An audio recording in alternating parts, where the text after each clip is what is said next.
noite.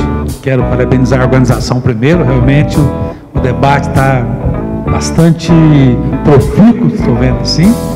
E agradecer pela contribuição que vocês estão dando aqui para a gente melhorar ou aumentar o nosso espectro de visão sobre a sociedade brasileira e sobre os nossos problemas.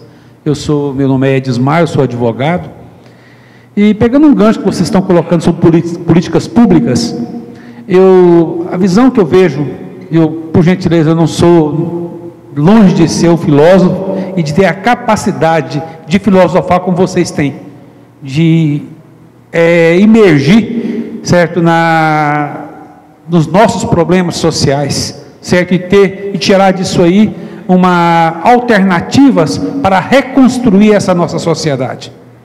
Mas eu vejo assim a questão, em relação à questão sobre as políticas públicas.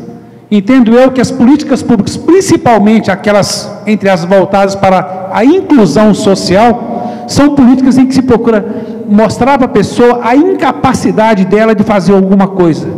Ou seja, nós damos o Bolsa Família indeterminadamente, porque você não é capaz de fazer nada, você precisa do Bolsa Família para você sobreviver.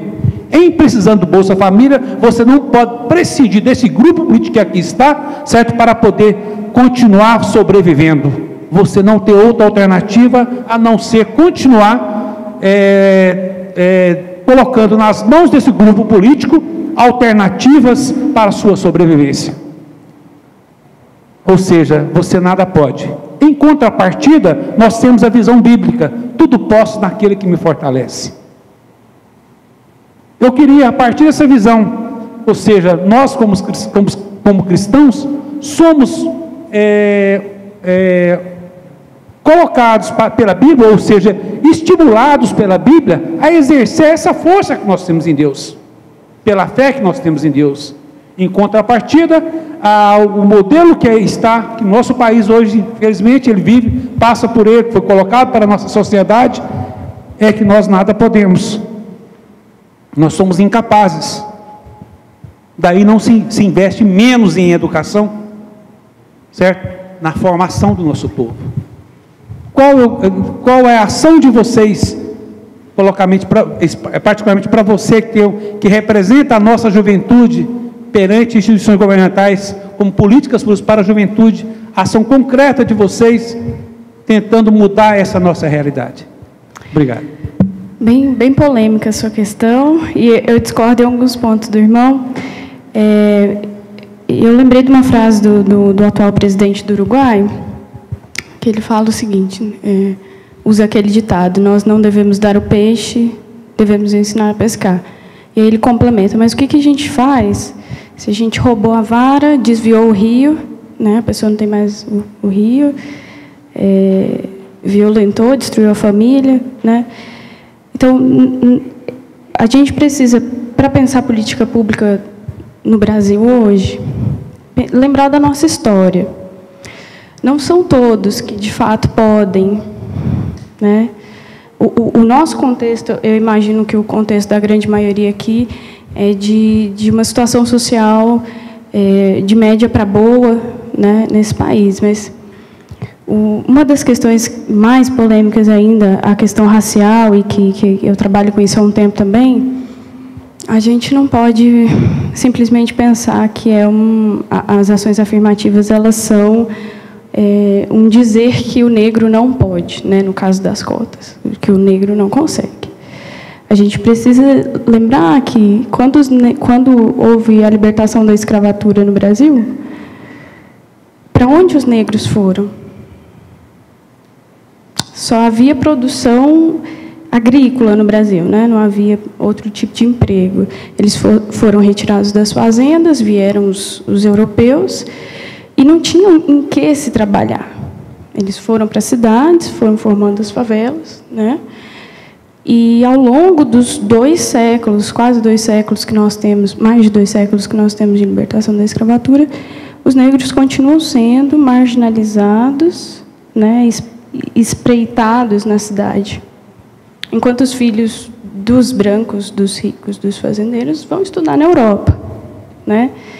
E aí, de repente, a gente fala assim para o filho do branco e para o filho do negro: senta, faz uma prova aí de vestibular. Vamos ver quem que é capaz. Quem que é capaz? Se a prova é exatamente no sistema europeu. Né? Há um rasgo, uma característica injusta no nosso país desde a nossa formação. Como o nosso país foi formado? Há a dignidade humana que nós cremos, que olha para o outro e diz que o outro é criatura, que é criação, é imagem e semelhança de Deus na formação do nosso país? A formação do nosso país ela é completamente violenta. Né? Eu cheguei aqui, eu tomo a terra e problema é seu. Eu mato você. Né? E isso continua acontecendo até hoje, em vários lugares do nosso país, inclusive no nosso estado. A luta indígena está aí para nos relembrar isso bem fortemente. Então, a gente precisa, sim, no contexto em que as pessoas estão morrendo de fome, dar o peixe. Né? No contexto em que as pessoas foram amputadas, as pernas e os braços, entregar a comida na boca. E a questão do Bolsa Família que o irmão citou, é importante relembrar que o programa ele não é apenas de entrega de dinheiro. Há programas de formações. Né? Então, formação... O primeiro vínculo a criança tem que estar na escola. Isso ajuda nas políticas educacionais do país. Né? Por mais que a escola ainda não seja de qualidade, eu sou professora estadual, na rede estadual, e conheço bem a luta da educação, e sofro lá todo dia, mas muito já foi melhorado, e muito precisa ser melhorado. Né? Mas o fato da gente garantir que as crianças tenham acesso à escola, isso já muda muita coisa. Né? Se a criança não estava não tinha nenhum tipo de acesso ao serviço do Estado, né? Ela ter que obrigatoriamente ir para a escola já é algum tipo de serviço do Estado para ela. Mas há vinculações de cursos de formação de emprego, né? Os pró-jovens, pró-jovem urbano, pró-jovem rural, né? Os pró-natec, os programas, inclusive os programas universitários, né? Pró-uni, pró-reúne. E agora a política de 50% das vagas das universidades públicas serem para escolas públicas fazem parte também do programa geral do Bolsa Família. E há um dado muito importante que a nossa mídia, que eu acho que é um partido político também, né? Não divulga, é que a maioria, eu não sei exatamente o dado agora, mas eu posso pesquisar e depois postar no site, na página do Mosaico. A maioria das famílias que participam, que recebem o Bolsa Família, 70%, é esse o dado, obrigada. 70% das famílias que recebem o Bolsa Família e passam pelo processo de formação, de cursos, e conseguem seus empregos, elas devolvem. Elas dizem ao governo: muito obrigado, foi muito eficiente até aqui, eu precisei disso, eu precisei dessa ajuda, mas daqui para frente, agora eu tenho um emprego, eu tenho uma condição. Né? Obrigada pelo dado, 70%.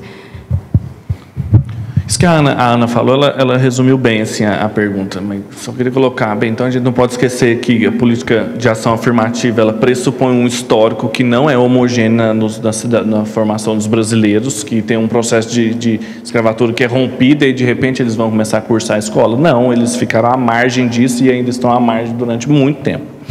Isso é fundamental para entender. Ela também colocou da questão da violência na formação brasileira, e diria mais, eu acho que é da formação de todos os estados, da formação política, sempre ela é violenta. Não existe a instituição de um povo que quando você delimita quem são o povo, ou quem é o povo, ou quem são os cidadãos de direito, ou quem são os indivíduos que vão ser contemplados pelos direitos, você coloca pessoas à margem. Basta ver a formação de um Estado contemporâneo, que é o Estado de Israel, e o que eles fazem com a Palestina lá em volta. Basicamente isso. A violência ela é um modus operandi da política, tal como a gente conhece.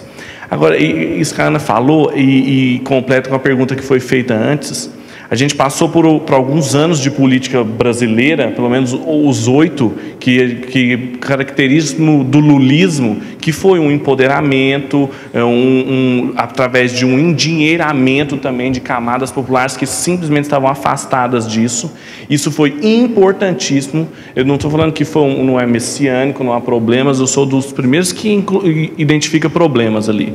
Contudo, foi importantíssimo para a sociedade brasileira, mas que 8 anos depois, a gente já precisa, então, dar um segundo passo, que é justamente isso que a Ana falou também, do sistema educacional, etc. Não há um candidato à presidência ou a nível de governo que tenha uma proposta de educação do ensino básico ao ensino superior gratuita de qualidade, ou do sistema de saúde gratuito e de qualidade. Por quê? O que foi empoderando essas pessoas, enriquecendo elas foram atingindo níveis de vida que antigamente elas não tinham, e elas foram colocando demandas que elas não tinham. Só que agora, com o dinheiro que foi dado, elas têm que pagar a escola, elas têm que pagar plano de saúde criminoso, elas têm que colocar numa escola particular que não vai dar uma boa educação, às vezes, para a criança também. Então, bem, e aonde está a devolução da carga tributária que a gente passa? Então, assim, não há um candidato cristão que seria excepcional que fale sobre isso, uma reforma tributária que tribute heranças, que tribute sobre grandes propriedades. A gente paga o mesmo imposto, alguém que ganha um salário mínimo ou quem ganha 200 paga o mesmo imposto sobre o produto, tinha que ser sobre o consumo, isso é absurdo. Mas não tem ninguém falando sobre isso. Eu acho que... Exatamente. A mídia, quando você falou assim, a mídia, ela falou, tem os movimentos sociais, mas eles não aparecem na mídia. Você falou que a mídia é um partido, ela é mais que um partido, ela é o 4º poder da República Brasileira. Então, agora, existe, parece que um mal-estar com essa situação, que é um tempo pessimista, etc. A gente falava sobre isso, sobre a diferença das crianças em Moçambique e na periferia. Que em Moçambique elas são mais animadas, elas são mais esperançosas, e aqui existe uma espécie de esgotamento da esperança. Antes, o contrário, a gente está vivendo um momento em que a necessidade de criação de coisas novas é uma urgência, e os cristãos tinham que ser os primeiros a falar sobre isso. Mas quem está falando sobre, né? Quem está colocando isso politicamente? Os movimentos sociais, que geralmente estão à margem não só da política, mas da nossa agenda eclesiástica também. Igor, vi que você concordou um pouco com eles. Pois não. Tá. É rapidinho. Isso é ser de esquerda? O quê? Concordar com isso? Não, peraí, antes deixa eu só falar um pouquinho sobre pobreza. Existe um conceito muito interessante para interpretar, porque a gente fala muito de vulnerabilidade. Eu trabalho com crianças vulneráveis, mas o que é vulnerabilidade? A gente fala que vulnerabilidade sempre incidem sobre a criança. 2 fatores de vulnerabilidade. Vulnerabilidade significa o quê? É direito da criança, no artigo 3º do Estatuto da Criança e do Adolescente, o pleno desenvolvimento dela. A gente tem que garantir todos os direitos, toda a proteção necessária e todas as oportunidades para que uma criança e um adolescente se desenvolvam plenamente. Vulnerabilidade é tudo aquilo que incide sobre a criança, que impede esse desenvolvimento. E sempre é ou uma privação ou uma violação. Né? Ou privação são pobrezas, estou falando no plural, que isso é intencional.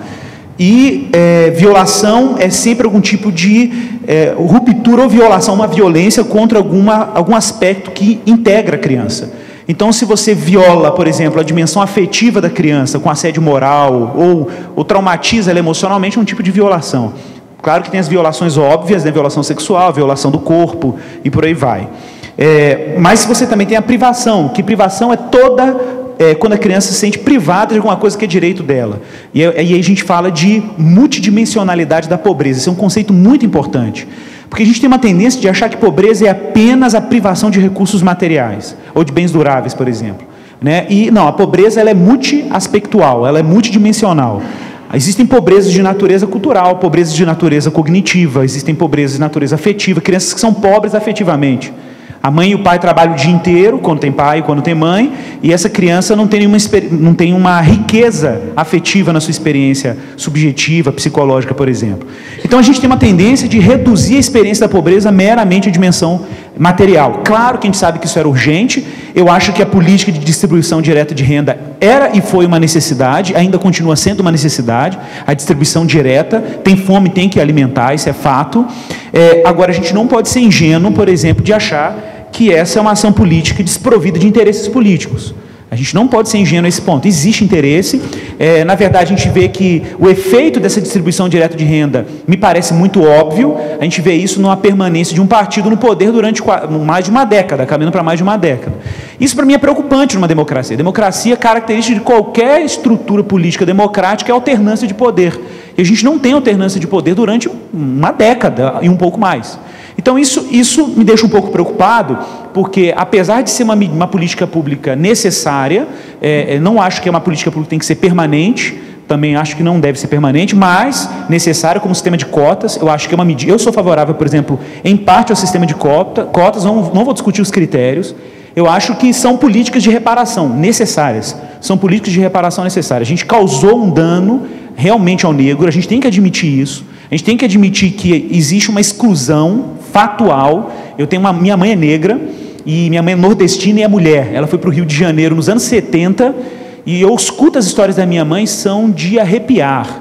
A força descomunal, a saúde que ela teve que destruir para poder ter um mínimo de inserção social no contexto do Rio de Janeiro dos anos 70. Então, a gente sabe que isso existe, os olhares são excludentes, Então, eu acho que são políticas necessárias, são políticas de reparação necessárias.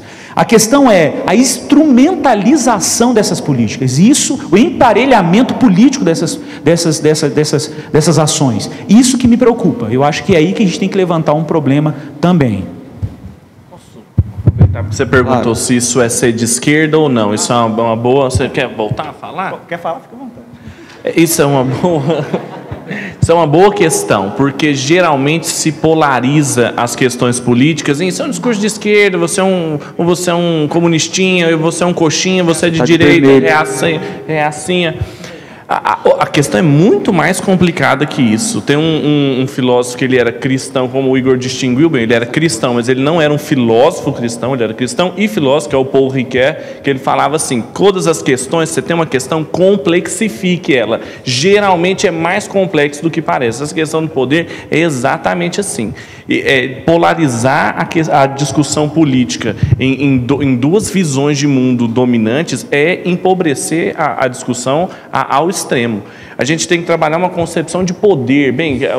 O marxismo tem uma concepção de poder, de posse, de uma classe que tem uma posse do poder, ou então uma classe que não tem acesso ao poder, ela vai tomar o poder, ou seja, o poder é uma entidade. Se você pega uma filosofia pós-estruturalista contemporânea francesa, um cara chamado Michel Foucault, você já vê um cara que fala: não, poder são relações, existem relações de poder, relações familiares dentro da igreja, ou seja, você já modifica totalmente a questão da concepção de poder, e a concepção política modifica também. Isso que o Igor falou, a gente não pode entender que existe uma cultura apenas no nosso mundo ocidental, que é a cultura capitalista. Você vai fazer um projeto político que seja de qualquer ordem, você tem que entender que você vai mexer com lobista, você tem que entender que partidos políticos no Brasil, eles são financiados por privados, e quando os privados colocam o financiamento deles, eles querem que o interesse deles seja contemplado. A gente tem que entrar nesse jogo político sabendo dele e se valer dele. Isso é um absurdo, o lobby. Não, eu vou falar um exemplo para vocês de que um cara que ele era só um lobista, só que ele fez bem o trabalho dele, que era o João Calvino, o reformador de Genebra. Ele era só pastor. É um absurdo falar isso, que ele era um lobista, Está sendo gravado, cortem essa parte. Mas ele era só um lobista. Ele era pastor numa cidade-estado em que ele não era o cidadão, então ele não tinha voz no Conselho de Genebra, ele não tinha voto, ele foi convidado a escrever a Constituição de Genebra, ele era um pastor. O que ele fazia? Ele pregava, só que ele influenciava a sociedade. Isso é lobby. Ele influenciava a sociedade de tal forma, teve um período que ele ficou exilado lá 3 anos, mas ele voltou. A gente tem que saber utilizar isso. A igreja tem acesso a discurso, a quantidade de pessoas que a gente tem acesso e a gente atinge é muito grande para a gente desperdiçar uma oportunidade dessa e ficar polarizando a questão entre esquerda e direita. Vamos lá, rapidinho. Eu quero polemizar mais. Assim, eu vejo muito um medo dentro da igreja da esquerda, um medo assim, nossa, eles vão comer as criancinhas. Gente, e eu não vejo esse medo da direita. Então, há uma partidarização, uma ideologização aí, Então, acho que a gente precisa refletir, E uma sugestão de texto que saiu na Ultimato de janeiro, fevereiro, o texto do Paul Freston, e ele está falando exatamente dessa polarização direita-esquerda, e ele fala, o título é Antes de tudo, sejamos cristãos inteligentes.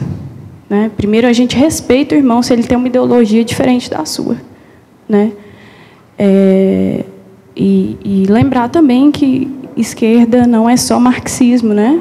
Só para jogar Isso é muito interessante que a Ana colocou. Existe uma renovação do pensamento de esquerda contemporâneo, que uma das primeiras linhas é o que eles chamam de teologia política, em que estão justamente autores que trabalham as categorias teológicas a partir de uma teologia judaico-cristã e a partir de um pensamento de esquerda. Bem, e mesmo no marxismo, o marxismo ele não é monolítico. Tem o Marx, mas tem o Walter Benjamin, que, por exemplo, tinha raízes judaicas, então tem muitas coisas bíblicas ali, um messianismo político. Então a gente tem que se valer dessas coisas, mais do que esse medo que a gente tem da esquerda e não tem da direita. Isso foi muito bem.